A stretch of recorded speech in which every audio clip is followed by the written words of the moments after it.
Yo, what's up YouTube? Today I'm going to do an unboxing on this Apple Pen. All you got to do is pull this tab on the side and that will get you into the box.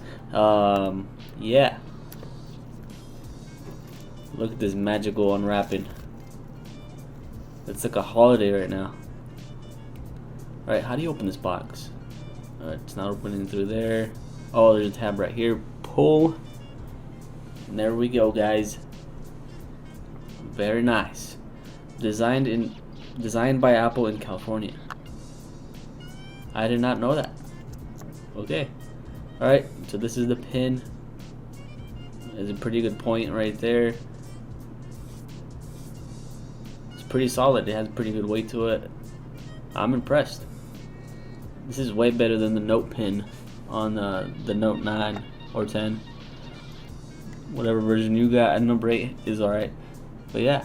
Let's see what's in the box. There's a bunch of papers, just instructions and stuff. I thought that would be like something else, but there's not. So yeah, this is what the pen looks like. I hope you guys enjoyed this video. Like, subscribe, and I'll catch you guys in the next one later.